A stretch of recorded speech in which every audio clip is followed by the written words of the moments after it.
Hey everybody, welcome back to the channel. Today we're going to be talking about the Elektron workflow, the Elektron Sequencer workflow more specifically. And the reason why I say Elektron in general and not one specific piece of gear is that this workflow is pretty much the same with a few small exceptions across all of the different boxes that Elektron puts out today. So if you have one or if you're thinking about getting any one of the boxes, this might be a good video for you to check out so you can get some information about how that works, maybe some things you weren't sure about within the sequencer workflow.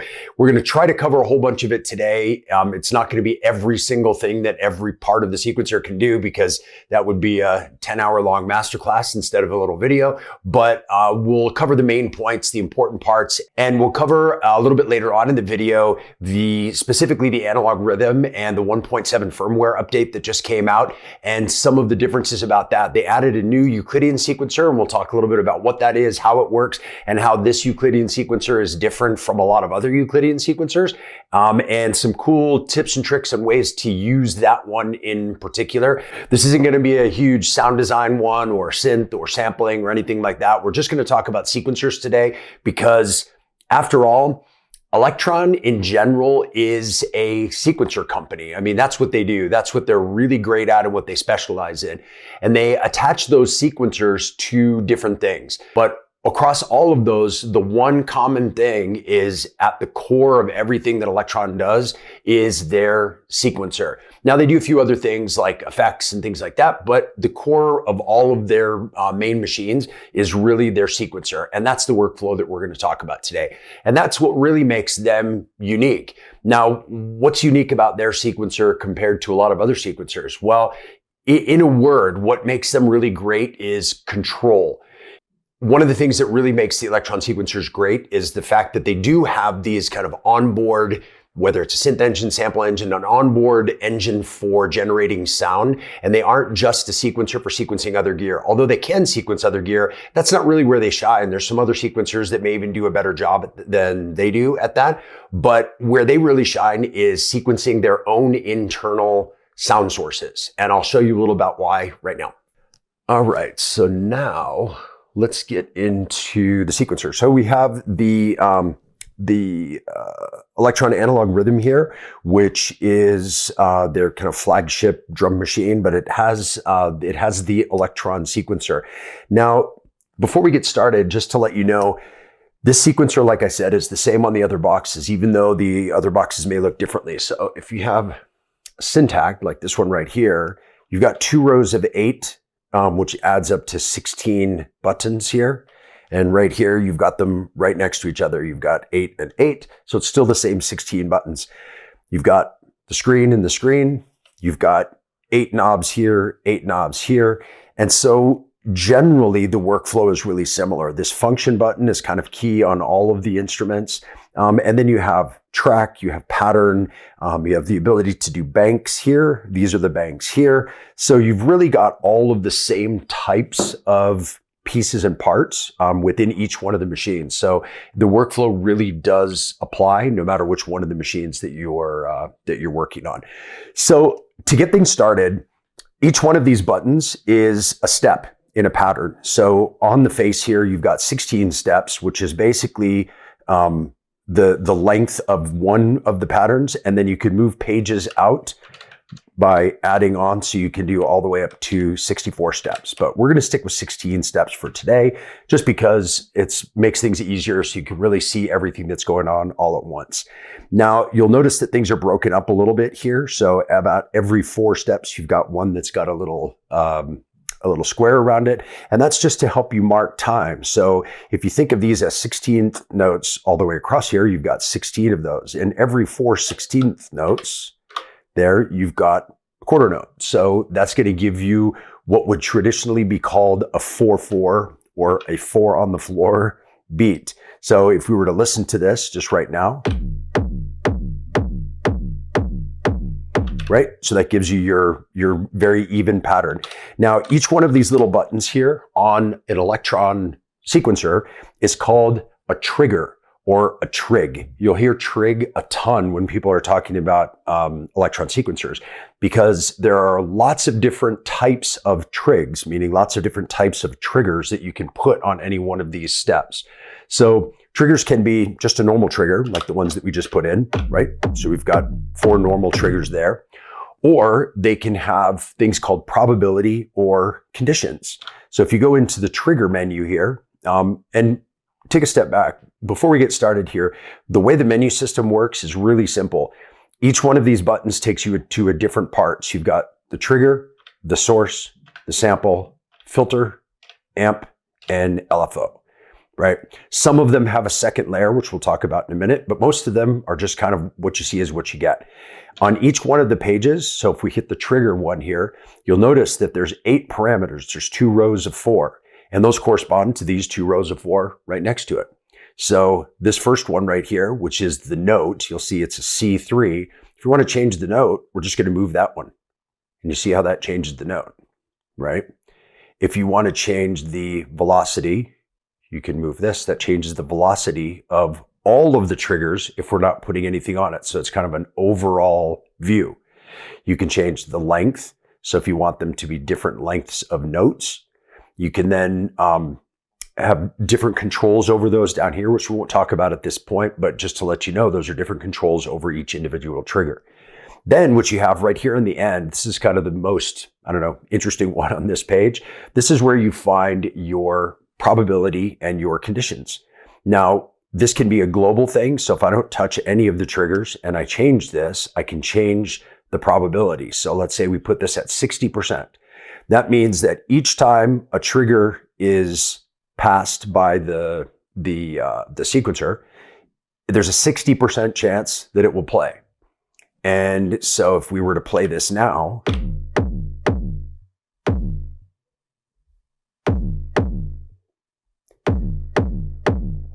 and so you'll see it's not even. And what that means is that each time it gets to a trigger, it will basically roll the dice at that time. And there's a 60% chance that it will come up. It doesn't mean that it will play 60% of the triggers. It means there's a 60% chance that each one will play. So you have a lot of that control over all of the triggers on a particular page, or you can do it individually, which is the very first thing that we want to talk here, which is called locking or parameter locking. We'll get a little bit more in detail into the parameters later. But let's say we want another drum beat right here. So if we just play this, but if we take that particular trigger and we hold it down and then we change its probability to, let's say, 50%. So each time it passes there, there's a 50% chance that that one will play. All the others will play every time.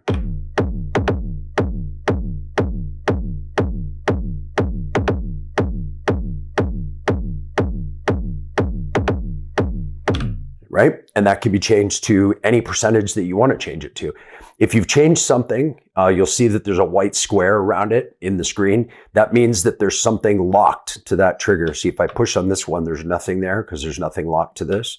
On this one, on this one, we took it off.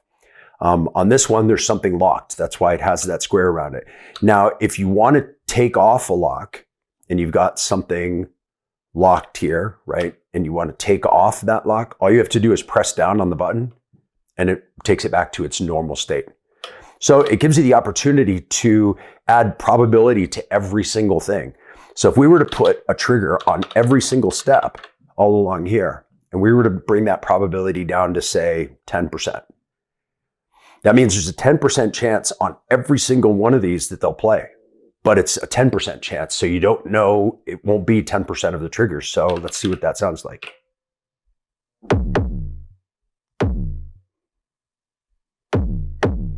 So 90% of the time, a trigger's not playing, but if we increase that probability,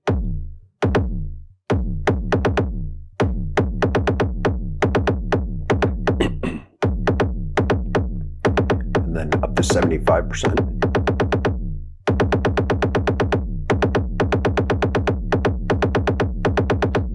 Right? So it gives you a lot of opportunities to be able to mess around with things like the probability of an individual trigger.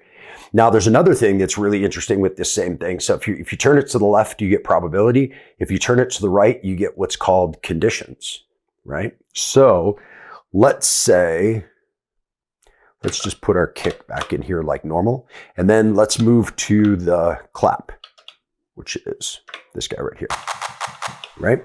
So if we move over to our clap, we can put a clap on, we can put the clap on the 5 and the 13, which would be kind of like your traditional clap spot. Okay, 5 and 13. So we could just go this way and it would sound like this.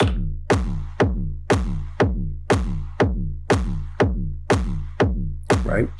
But what if we wanted to add in a fill with that clap at some point? What we can do then is we can put triggers on all of these other ones, right? And then we can go into our trigger mode here and go to the right. And on the right, we have the option to do fill. So now all of these will only play when this fill button is pressed. If it's not pressed, it'll only play the ones that aren't filled. And we can also copy and paste these. So if I hold these down and I hit copy, I can go here and paste. I can paste and I can paste. So now everything has a trigger, right? And they're all on fill except for 5 and 13. So when I play this, you'll hear that you have,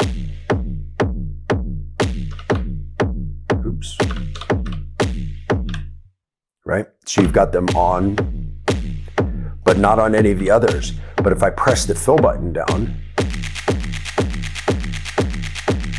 and let it off, right? So you get an opportunity to add in things like fills or other things. So what are some of those other things? Well, what about if we wanted something to happen all the time except when we press the fill button?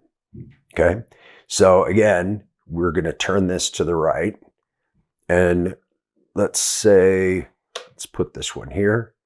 And if we go past fill, the next one has a line over it. That's not fill. So that will only play when the fill button is not pressed. But when you press the fill button, it won't. So, but then if I press the fill button,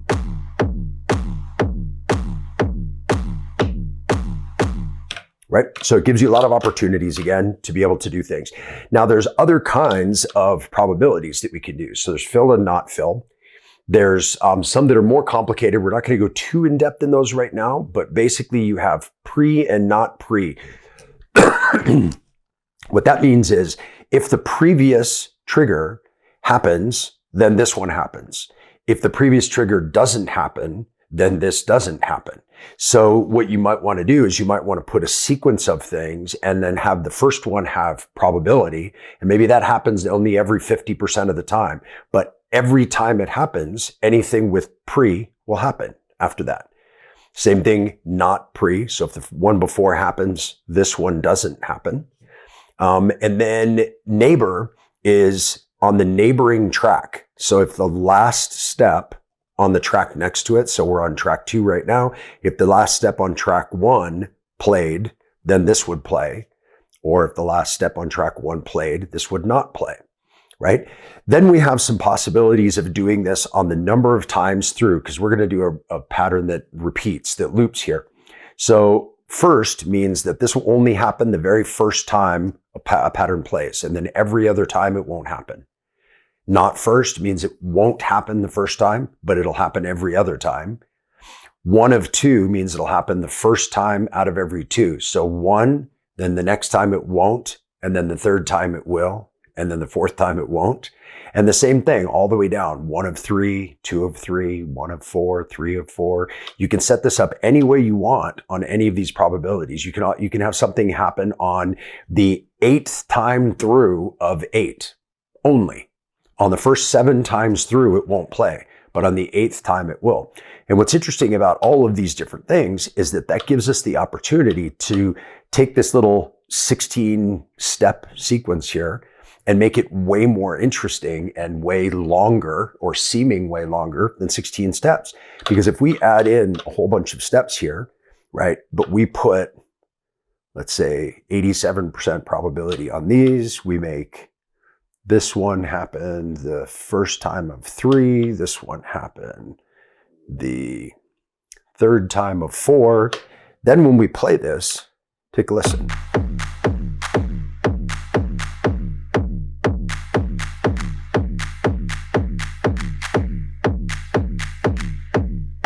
And it's really never the same going through. And it'll take, I don't know, you have to do the math. It's a little too much for me for right now.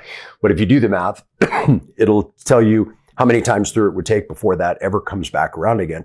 And the more of those type of probabilities that you put in, the more involved and intricate and kind of longer seeming your pattern will be.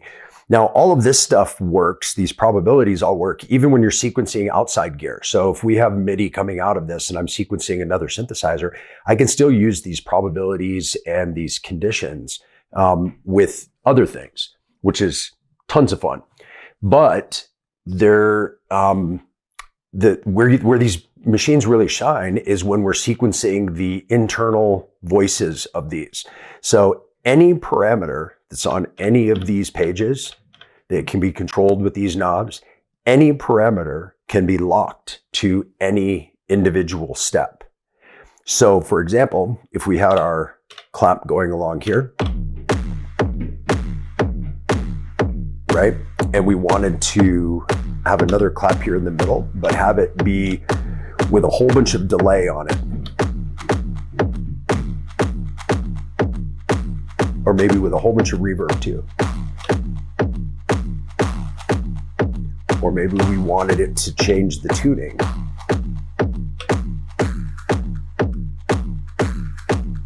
And then I can lock another one with a different tuning. Or maybe even lower. And I can change that one up. I can change the tuning, the decay.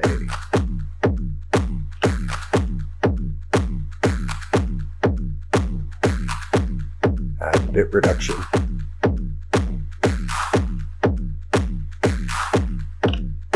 Change the filter.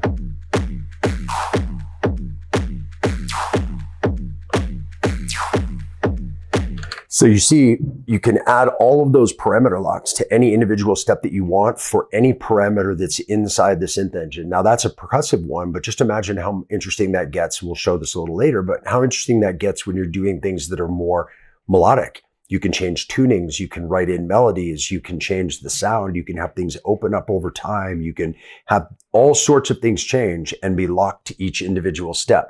Now, obviously, you can't do that when you're sequencing an external synth. You could kind of program in CC messages and have it send, but it takes a ton of preparation at the beginning and it's super tedious. And this isn't really, these really aren't the best pieces of gear for that. They're great for sequencing, just kind of straight sequencing, but to get that true kind of parameter locking power within the synth, you are best to use one of the Elektron machines in order to do that. Now, that's one of the reasons why the Elektron machines are, there's so many different types of them. You know, you hear often people say like, oh, they left this out just so you'd buy more. But the reality is what they've done is they've created an analog drum machine and they've attached it to their sequencer. And they've created an analog or digital synthesizer or an FM synthesizer. And they've attached the sequencer to that. And they've created a sampler and they've attached the sequencer to that. So really each one of them is a different instrument. And then they have this commonality where they all have this sequencer that works for every single one of them. So going back into here, now some of the things that you can parameter lock, let's go to, let's see here. So let's go to a sound like this one. This will give us a chance to put in some different tonal notes, right? So we just kind of throw some notes in there.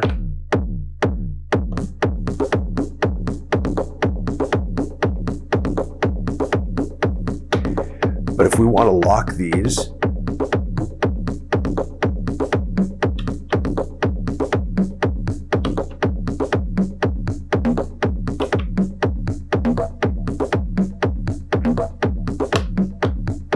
so notes Notes are obviously the easiest thing that you can lock in here. Now, something that's really cool about the 1.7 update on the Analog Rytm, and we'll talk a little bit about these things as we go along, is that with this one, so the Analog Rytm always had this chromatic mode, so right, so you could play this like this, but now you can actually go into a pad scale mode and say, okay, we want this to be in, I don't know, let's keep it simple. Let's just do C minor. Okay. So now this is in C minor. So these notes wouldn't be in the C minor scale if this was chromatic. And so what they'll do is play, if you play just the colored ones,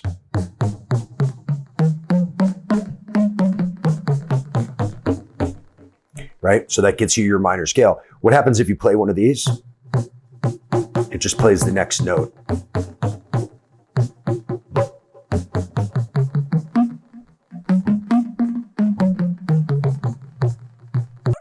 Going back into parameter locking. So obviously notes are the most obvious thing to lock, but almost anything can be parameter locked, right? So you can put, sounds, you can change sounds and have it be a different sound on a different thing. So if we were, if you wanted, you could have, a kick on 1, 5, 9, and 13, and you could put a hi-hat on other ones, and you could have that be sequenced that way by just locking the sound to the individual step. You can parameter lock effects, like what we were just showing before. So let's say I wanted to add in some delay.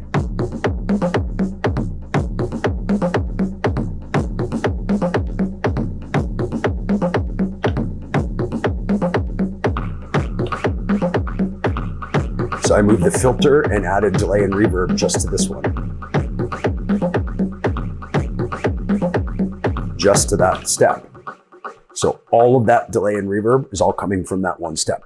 If I were to take it off, and if I add it back in, those parameter locks are all gone. But I can hold this down and lock it back in again.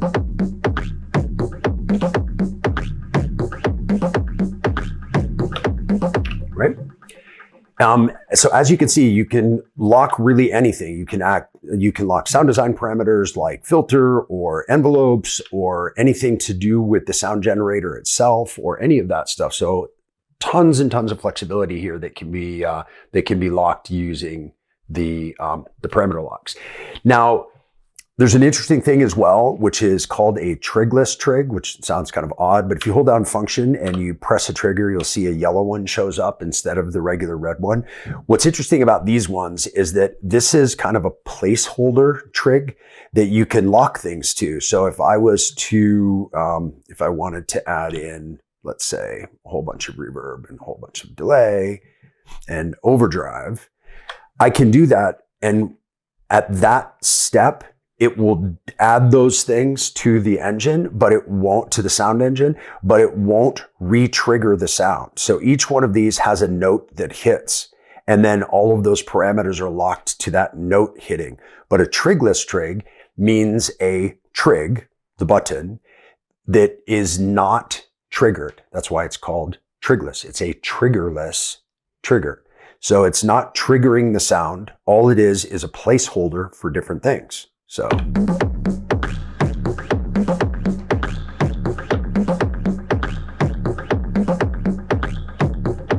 I was to change up the filter here, make it a little bit better.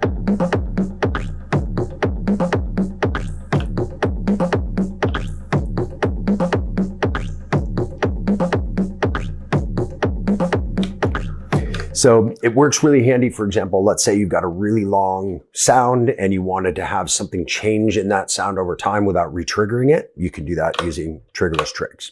Okay. All right. So next we're going to talk about something that can be a little confusing to people. And so I wanted to cover this before we move on to our next part. And it's kind of a music theory thing. Stick with me for a sec because you'll be glad you did once we get into the rest of the sequencer. We're going to talk about the difference between polyrhythms and polymeters. Now, first and foremost, it's most important to know what is a meter and what is a rhythm as it relates to music. Meter, the easiest way to think about that is kind of the time signature. It's the way a measure of music is divided up, how many divisions it has, and what's the size of each division. So for example, if you have 4/4, which is really common, you have 4 divisions of 1/4 notes to make up a whole bar or a whole measure. Then if you have, let's say 3/4, you've got 3 divisions of quarter notes. The bottom one is still a 1/4. It's still a quarter like the others. So that's your meter. 3/4, 4/4, 6/8, all different things. So 6/8 would be 6 divisions of 1/8 notes, right? Or you could have any kind of divisions like that you want, but that's your meter. So if you have something that is a polymeter, it means that it has a different number of divisions or a different number or a different type of divider within that. Now, a rhythm is that specific measure, how it's divided up. So it can be divided up into 4/4, for example, so 4 quarter notes, or it could, that same length of time can be divided up into 3 half note triplets. Now, what would that sound like? That sounds kind of weird, but the easiest way is to, if you kind of look at this. So this hand will be snapping on 4. This hand will be snapping on 3. And this is what it would sound like together.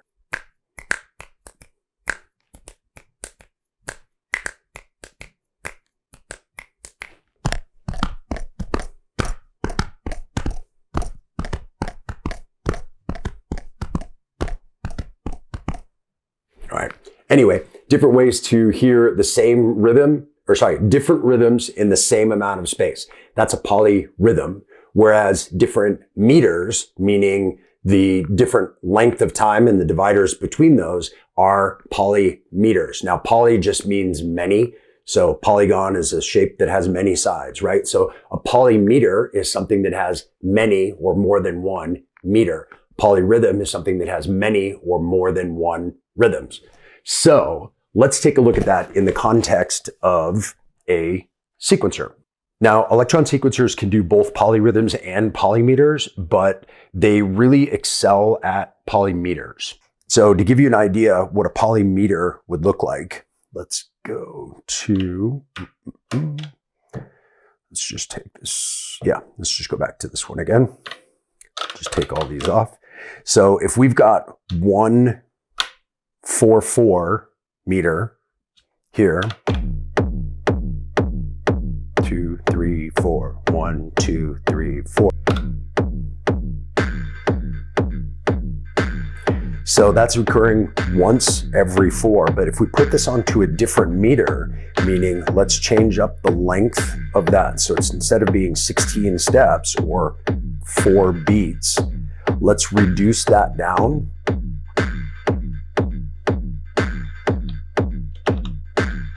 to, let's say, okay, now it's halftime, right? So it's occurring every once in a while. But what if we brought this all the way down to 5, which is where that step is?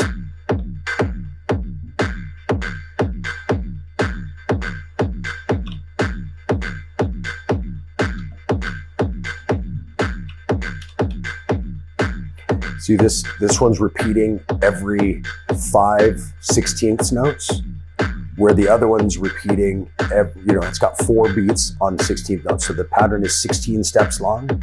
This pattern is 5 steps long. So this would be a polymeter because you have 2 different meters that are playing at the same time.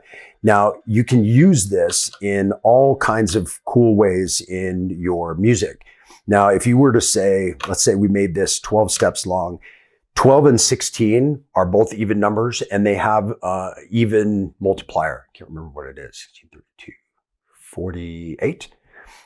So every 4 times through the pattern, they will line back up again.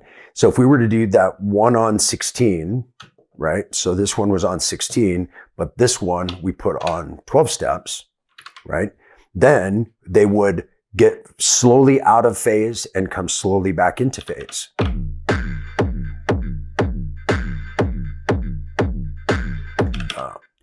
One thing about these machines is you have to adjust your overall length of your pattern. Right now, it's set to repeat after 16. So it's going on to 12 and then only 4 and then to 12 and then to 4. So that it adds up to 16. But if we change that, length. Let's just make that infinite for now. Okay. Now, if we play this,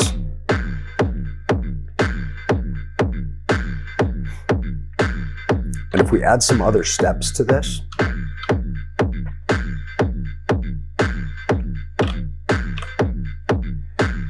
you'll be able to hear it a little bit more. So.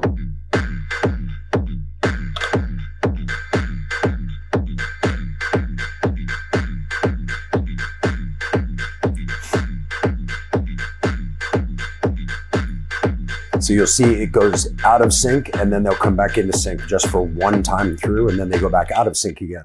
So this is really fun to do, is to make different types of meters, different types of polymeters when you're doing this. But one of the cool new things with the 1.7 update is we now have the opportunity to use a Euclidean sequencer. What's a Euclidean sequencer? So what we're talking about right now, in a straight sequencer, you've got a certain number of steps. So right now, let's say we go back to 16 steps, right? So this pattern is 16 steps long, and we can put in triggers anywhere we want. We can put 2 next to each other, 1 here, 1 there. What Euclidean sequencers do is they use Euclidean math. So if we go and we turn this one on, you'll see the record button turns blue here.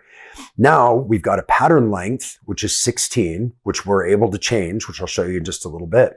And then we can add a certain number of pulses. And what the Euclidean math does is it divides up the number of steps in the pattern by the number of pulses. So if we add one pulse, it's going to be on the 1. If we add 2, it's going to divide 16 by 2 to put the second one. So the second one will show up on 9. 8 steps later. So 1, 8 steps later, 8 steps later, you go back to your 1 again. So you get this. That's if you add 2. But if you add 3, 3 can't be divided evenly into 16. So what it will do is it will try to divide it as evenly as possible. So you've got 1, and then you've got 5 steps and another one, and then 4 steps and another one, and then 4 steps and another one, then 5, 4, 4. That's as evenly as it can divide 3 into 16. So you'll get these cool off patterns because of that.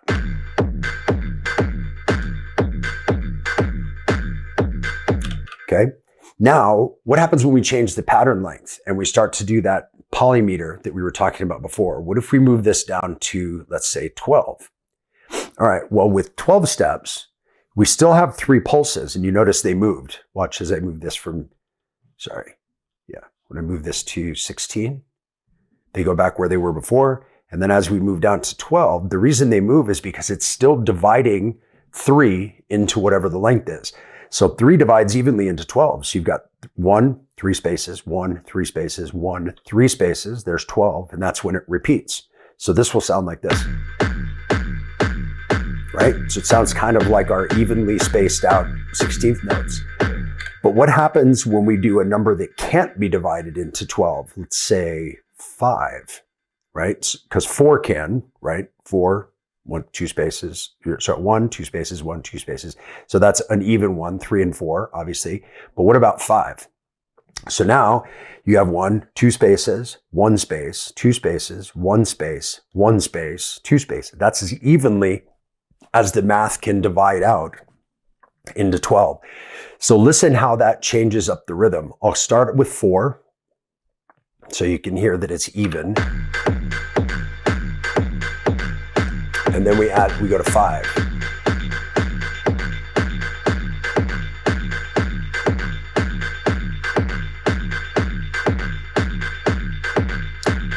So you see, you've got a cool repeating pattern. If you've got one that's on a standard 4/4, and then you've got another one that's repeating on 12, but it's got 5 pseudo-evenly or awkwardly evenly spaced out pulses, that gives you a really cool and interesting rhythm. And it's generated by the sequencer.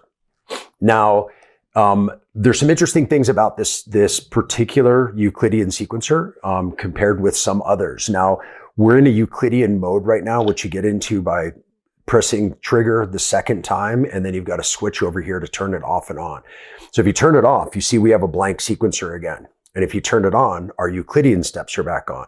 Interesting, when you play and you turn it off, it doesn't play anymore because those steps aren't engaged. But if you turn it back on again, unless if you hold function and turn it off, it moved those steps over to exactly where they were on the regular sequencer. So now, whether it's off or on, you see the colors change. That's regular and that's Euclidean. It's still the same one. Now, something interesting that I was messing around with this last night and that I figured out with this is that you can actually have two separate patterns on every single track if you use this differently. So let's say with our Euclidean mode on, let's make this, 7, right? So now it would sound like this. But now if we switch it off without holding function, it's going to go back to the 5.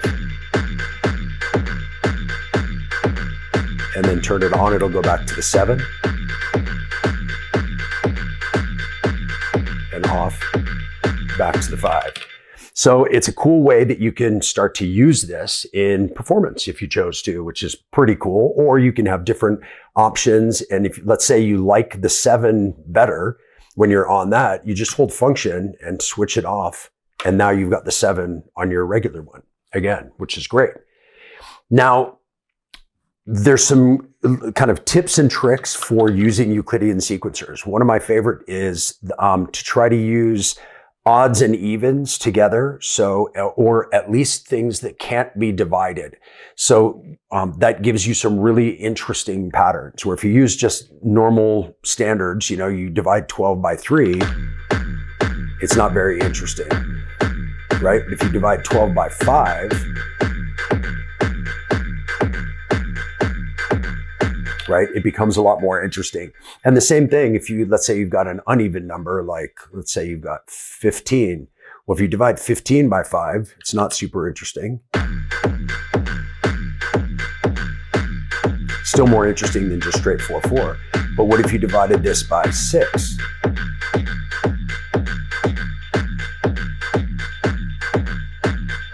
You get that kind of cool push and pull tension that you want in certain forms of music, like the techno that I perform.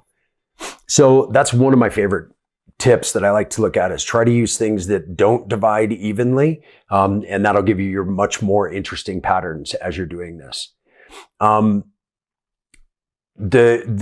also, it's not just that they divide evenly, just if you use things that are multipliers of length. So for example, we had the kick at 16. If you have that be an even number, they will eventually, any number will eventually line up, but even numbers will line up much sooner. And so you can have them, if you brought this down, let's say to 8, and you put, let's say 2 pulses, it's going to sound pretty boring. But if you did 3,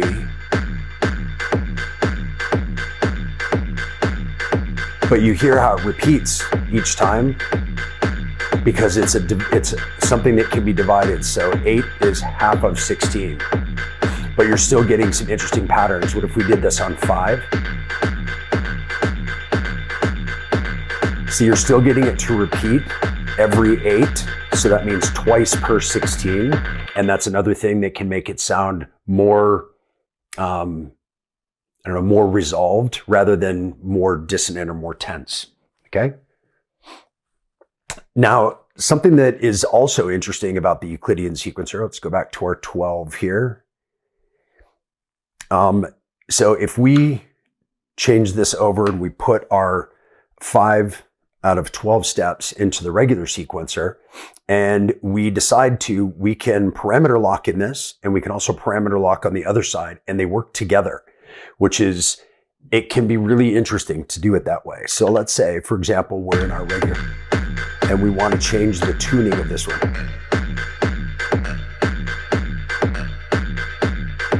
Let's open the filter.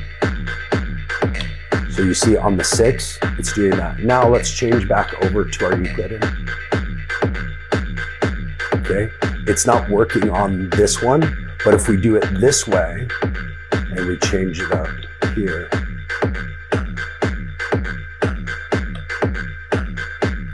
and then we move back to our other one, it pulls that back over to this side. So you can get some really interesting rhythms this way. Now, something else that's interesting about parameter locking with a Euclidean sequencer, you saw that each time we would change the length or the number of pulses would change and shift around and move to different places. Those parameter locks go with the pulse. So let's say, for example, let's take this one out of here and just go just back to our Euclidean sequence, right? Let's move this one to a different note again.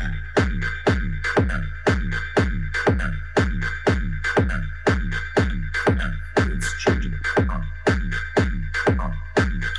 Now watch what happens when we move and we go to, let's say, 6 pulses.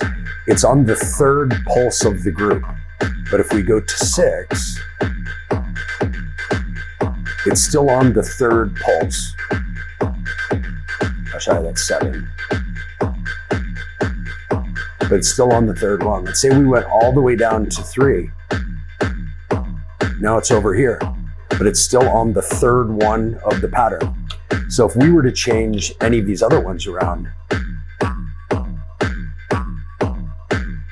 and then we added in some more pulses,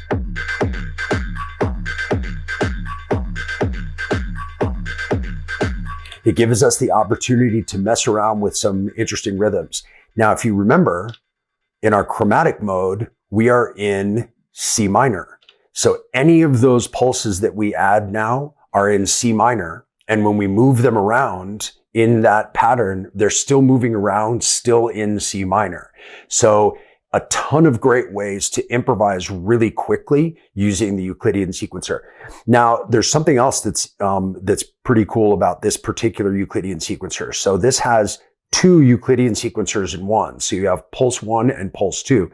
If we start to add other pulses in here, so let's say a 3, meaning that it's every 4 steps because it's 12, okay, they can play together or not. And down here on the side, you see this little plug with the OP.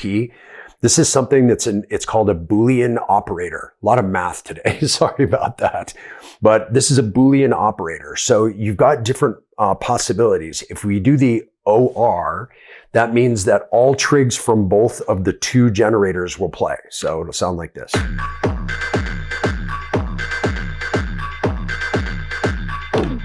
Right? Well, there's another version, which is XOR, and that means they will both play unless they both fall on the same step. Remember, we had one that was 7 steps and one that was 3 steps. So if we change this to like back to the OR, that's all of them together, right? If we go to the XOR, that reduces down the number of steps, because if they were both falling on the same one, like for example, 1 has 1 from each group, then the 1 goes away when you put XOR. So it plays unless they're both on the same step, and then nothing plays. So watch what happens when we go from OR to XOR.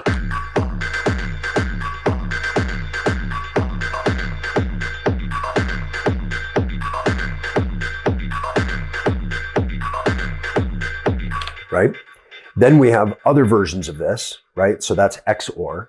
Then we have AND means that they only play if they both fall on the same step, if a step from both of them, which is only 1 and 5.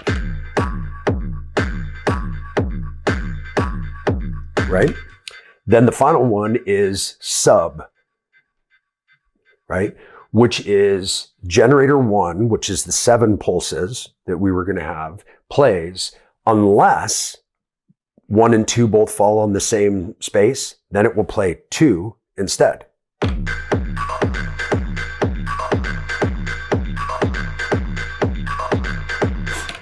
So you see how many opportunities there are to make different rhythms using the Euclidean sequencer to generate your rhythm itself and your off rhythm to whatever you're playing it with. Then you can use the trigger locks, the parameter locks, the note locks, things like that to make each one of those notes more interesting and maybe into a different type of melody.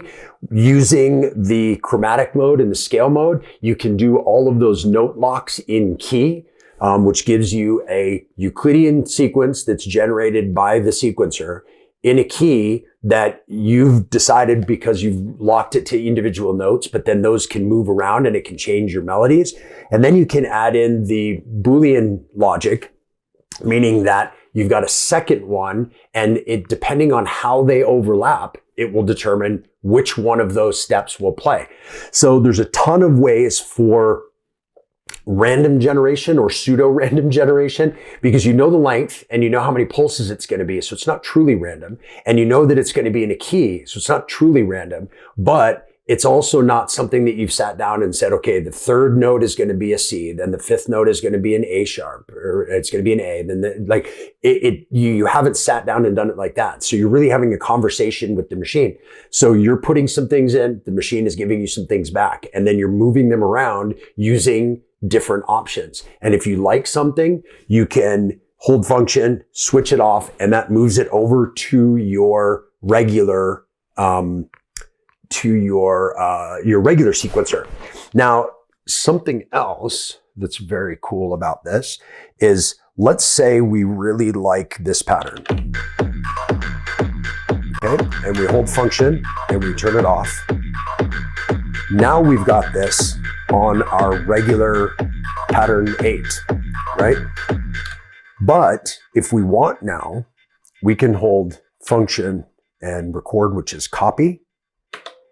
And that copies this track.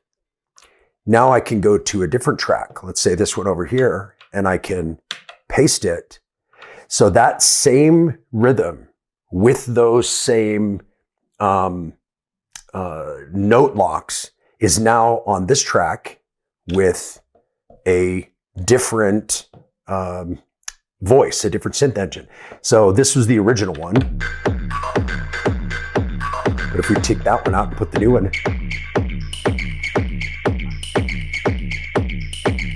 let's change that up a little bit.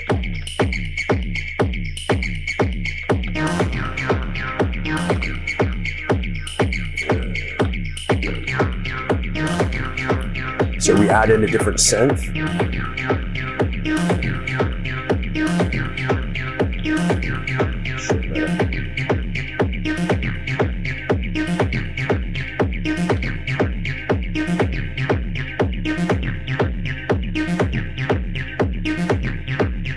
So that is the pattern that we made on the other one. We like the pattern, we like the rhythm, we like the note changes, we like the melody. So then we saved it to our regular track 8, and then we copy pasted it to track 4 so that we can play it with another sound. Now that other sound right now is playing with a synth sound, because the Analog Rytm has synthesizers and sample slots on every single track. So this is playing on a synth sound, which actually, this is on the Sci-Raw, which is actually one of the new engines that was just added to the Analog Rytm. It was in the Syntact already, and they moved this over to the Analog Rytm, which is great. So I can play that with a synth engine, right? I've still got my percussive one on the other side.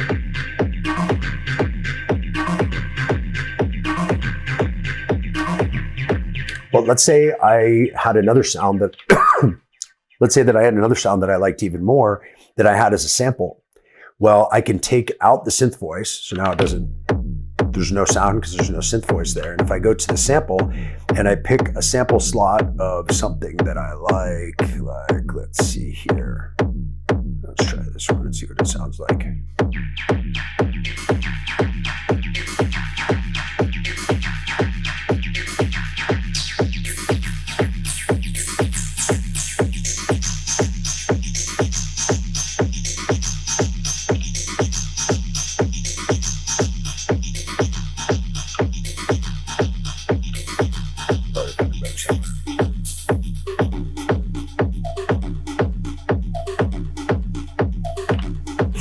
So let's say we wanted to use this one.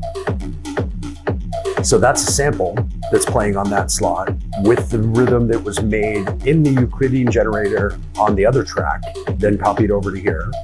And then if I want to, I can add back in some of the synth voice and layer them together. Or I can take out the sample and have it just be the synth voice again. So some cool ways to use both. Cool ways to use the Euclidean sequencer to generate, but then move those around and use those in other places, which is amazing. And it's one of the great things about this machine. Something else this can do, and we won't go into depth in this today, but I'll do it in another video or maybe on a live stream, is you could then resample. And if you'd like that, you could sample that as a loop and you could export that and load it into the Digitact or into the Octatrack and then chop it up, or you could put it into your DAW, or you could load it into a 1010 black box and play it along. So there's all kinds of things that you can do. One of the big reasons why the Analog Rytm is my absolute favorite drum machine ever. But now, especially with this new update, you got new synth voices, but really the big thing for me was this Euclidean generator and the ability to quantize to key. Those things were super important for me, and I'm really, really happy that they decided to do that. One other thing that I wanted to show you here is there's the ability to do, so let's say we're cruising along on this track and we really like it. We can do yes and track, and it will save track 4. So then if we go along and we decide on track 4, we want to mess with things, we can go and we want to change.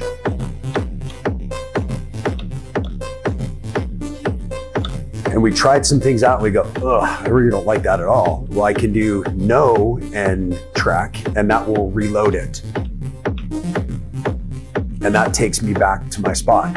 You can do that save and reload with the sound, the track, the pattern, and the song. So it gives you a lot of options to be able to save something if you like it into kind of a temporary spot. And then you can mess around and try some new things and see what you really like. And then if you don't like it, you can always reload it. If you like it, you can resave it and then keep messing around. So it really encourages a lot of play and a lot of messing around with what you're doing.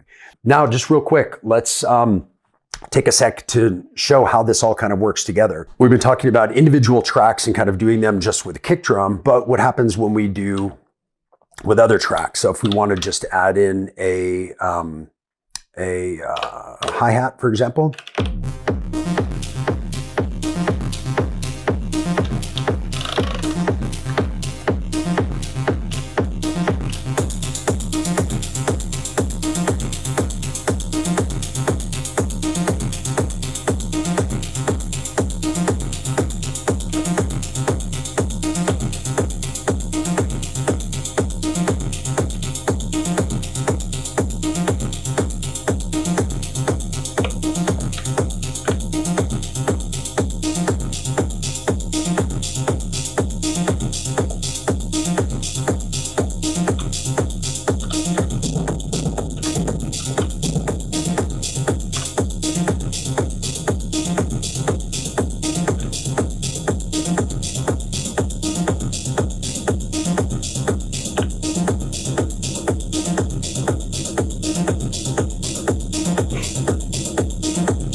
So there you go. A little bit of a way how to use the new Euclidean sequencer, how to use some of the cool stuff in the new Analog Rytm 1.7 update. And yeah, I hope this was helpful. I know there's a lot of people that are kind of mystified by the Elektron sequencers, by polyrhythms and polymeters, and by Euclidean sequencing. So I wanted to try and cover all those things. I know it gets a little boring at some time when we're talking about math and all that, but you see at the end, it all comes together and it makes for some really fun ways to use this gear. Now, the Euclidean sequencer is unique only to the Analog Rytm. It just came out in this new update. That's not available on any of the other ones. And that's why I said for the most part, they're the same.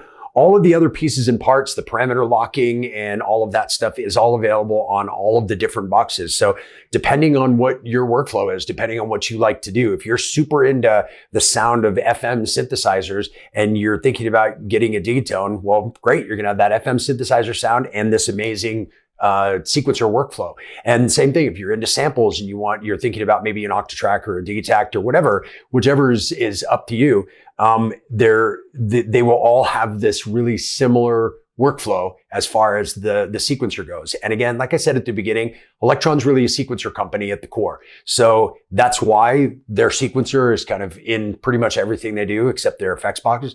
So whether it's, the model cycles or model samples, the less expensive versions, they still have the same sequencer.